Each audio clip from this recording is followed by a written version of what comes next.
CD remasters or vinyl remasters. We're talking about the good, the bad, and the greedy. Nirvana's Nevermind has 5 different versions, so I started researching it to find out which one was the best. And, well, I figured out I was asking the wrong question. And shockingly, I found something else through my research which made me a bit embarrassed. So sit down, grab a cup of coffee, and let's talk about whether remasters are a giant cash grab or something that the industry needs.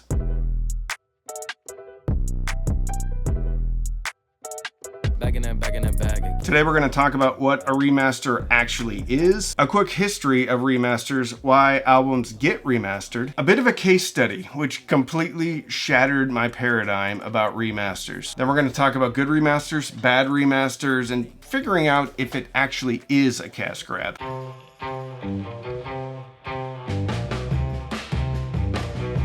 Well, before we talk about that, we have to talk about what a master is. The master version is basically how the record is supposed to sound. Sometimes. We'll get into that a little bit later. And then there's also a multi-track master, which has each individual instrument, vocal track, all separated out, just in case they need to build it again. So what's a remaster? Well, that's when somebody takes the master and changes it. That's it. That's really it. It could be a big change or a little change. They could take 100 hertz, turn it up 2 dB, put a little junk in the trunk, slap the old album art through some type of rainbow filter. Now you got a special edition. Boom! Remaster. Sometimes it's a months-long, painstaking process of making sure that they get everything right. Sometimes they're taking something that was created in mono and creating something in stereo. One could take 3 minutes, one could take 3 months. They're both remasters though. So let's take a movie for example. Jaws came out in the 70s. It made its way to VHS, to Laserdisc, to DVD, then Blu-ray, and then 4K Blu-ray. Well, they all look a little bit different because the transfer to those formats was a little bit different. Basically, that's a remaster. And the thing to take into consideration is by the time they got to 4K Blu-ray, they needed a bit of a restoration. The latest edition has better colors, better sound. Now, the 4K special edition version costs money, but it also looks better. So it's not always about ripping people off. From the 50s to the 70s, remasters were really done for the survival of the music. 78 RPM records were being transitioned to LPs or 33 RPM. But sometimes they would tweak the EQs. RCA Victor's Living Stereo series reissued classical recordings from the 50s using early 2-track masters because everyone had 2-channel stereo systems now. Then in the 80s, well, we had CDs. So every analog album had to be digitized. And at first, labels did what are called flat transfers. So very few changes. But by the mid-80s, they figured out that they could tweak things a little bit and call them digitally remastered, which technically they were different. Maybe they were improved. But the point was, now we had marketing speak and a sticker that you could put on the CD. And most music fans familiar with the previous recording didn't love the new ones, but it didn't matter because they sold like crazy because of the sticker.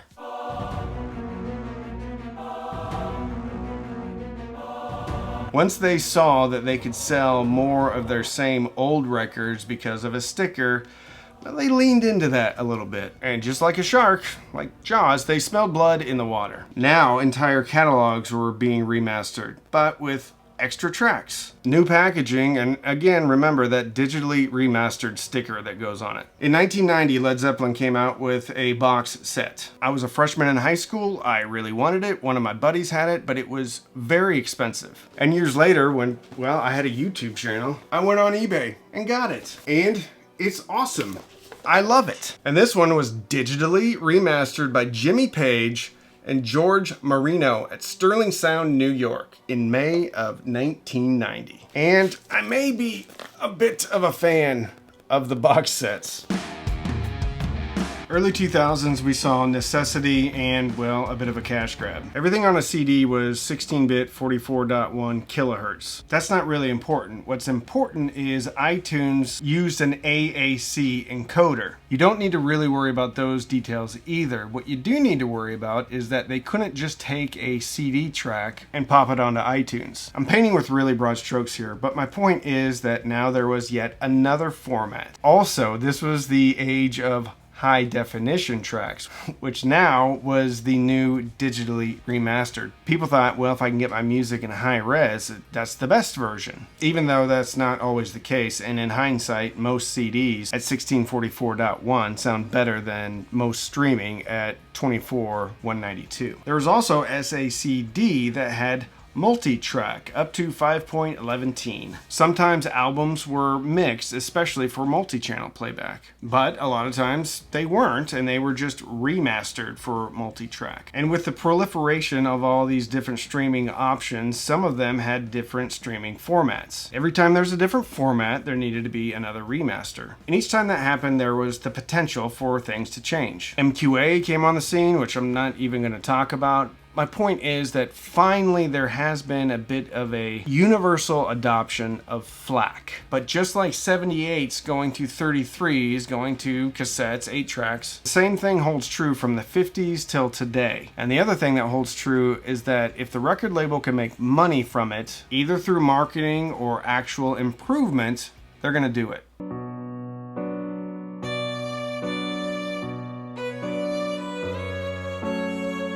I think a lot of us would like to romanticize the original master recording, but they weren't all sacred artifacts. Some of them sounded bad. Bob Dylan, Blonde on Blonde from 1966. Some say the original LP mix was rushed and had weird, hard panning and uneven levels. And the majority of the CD transfers were just transfers. There's no changing, no remastering except for format changes. But in 2003, there was a remaster by Greg Kalibi and Steve Berkowitz. They went back to the original analog master, restored the clarity, fixed tonal balance, and reintroduced the superior mono mix most fans had never heard. Then you have the Velvet Underground, White Light, White Heat from 1968.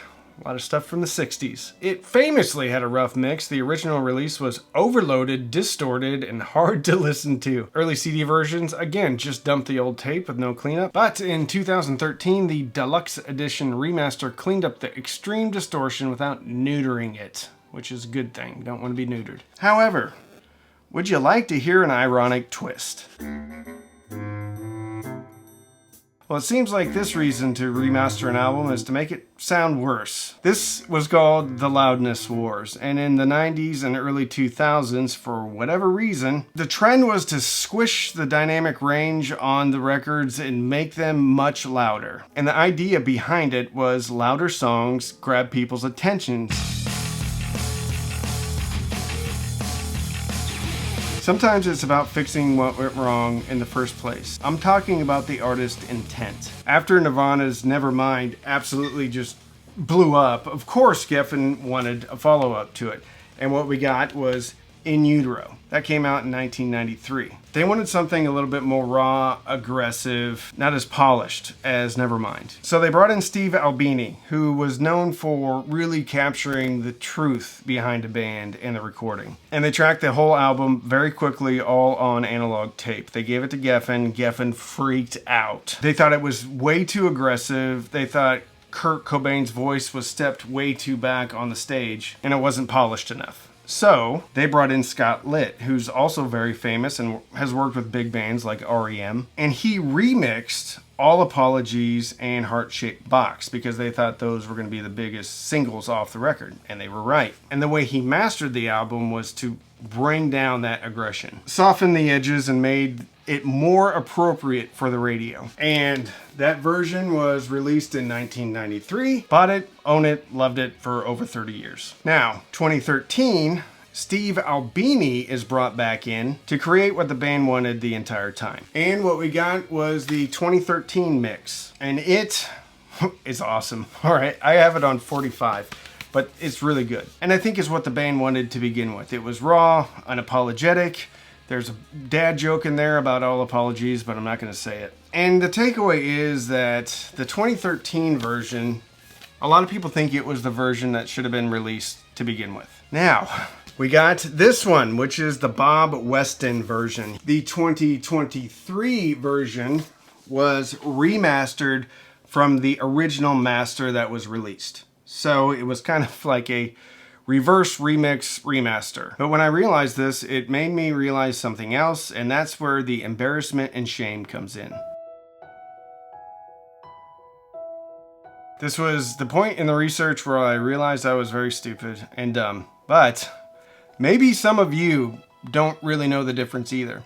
You see, I didn't know what the difference between a remaster and a remix was. A remix starts with the original multi-track masters, which means they can do whatever they want with it. Think about this as re-editing a movie. A remaster is taking the original master that was released, changing some of the EQ settings, adding loudness to make things sound really terrible, changing formats. And it kind of makes sense now because I buy a lot of remasters. I bought the Metallica Black remastered album. It sounded great, but it wasn't like shockingly different. And now it all makes sense. But when I listened to the 2013 mix of the In Utero, now this did sound very different because it's a remix. And a remix goes back to the multi-track masters and rebuilds the song, which can change individual instrument levels, vocal levels, can pretty much do anything they want with it. But let's go back to SAT prep in the 1990s.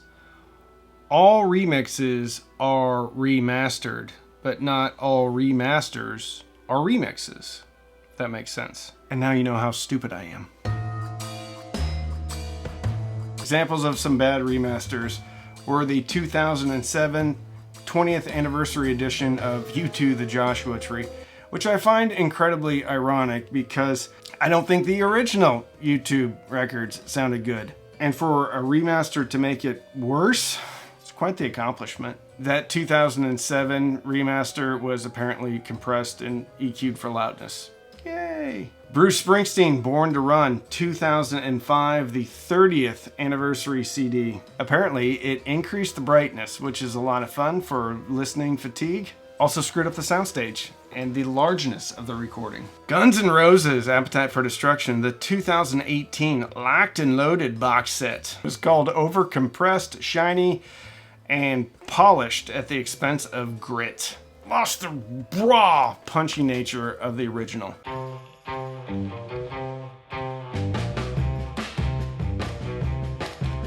Alright, we're going to talk about the good remasters, but there were kind of bad remasters to begin with, and they had to be fixed with the good remasters. So it was the 1960s Kinks catalog. It was released in 1987 from PRT, the PRT CD release, and it was described as one of the worst in terms of sound quality, possibly because some of them were just pulled from a vinyl record. Apparently they were riddled with tape hiss, dropouts, and a boxy flat EQ profile. Some songs were even mislabeled. And shocker, mastering levels were inconsistent. But in 2011 there was a deluxe edition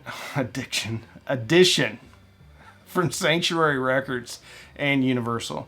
Hopefully those didn't burn up in the 2008 Universal fire, which incidentally, I will link that video at the end. Crazy story about how a whole bunch of masters were lost forever in a fire. Going back to bad, 1989, Castle Communications released Face to Face. That one was likely transferred from a high generation copy or safety reel. But the deluxe edition in 2011 fixed it, made it better. Also included some alternate mixes. Now here's another example of a good one that was a bad one and then went back to a good one.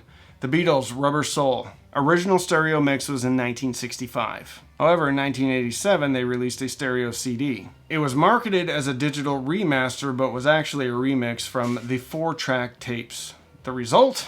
Weird stereo separation. Vocals hard pan to one side, instruments on the other. But in 2009 there was a mono remaster. This went back to the original mono recording that the Beatles approved of. So in '87, they tried to fix Rubber Soul with digital reverb and called it Progress. In 2009, they used the original mono tape and it smoked the remix. And in 2015, Giles Martin showed how stereo can be modernized without screwing it up. So lots of remasters. some better than others. So, remasters are an absolute necessity. When formats change, it needs a remaster. Otherwise, you're not going to be able to stream it or listen to it on CD. The problem is a lot of those remasters are lazy. Sometimes remasters are terrible because of what's going on in the world. Look at all the early 2000s remasters, which I still think is funny because some stuff was remastered to sound better and then some stuff was remastered to sound bad. And of course, it's always a cash grab. It's always about the money. But if you throw it in a box and put a fake backstage pass in it, I'm probably gonna buy it. Because sometimes greed and it sounding better aren't mutually exclusive. So take my money.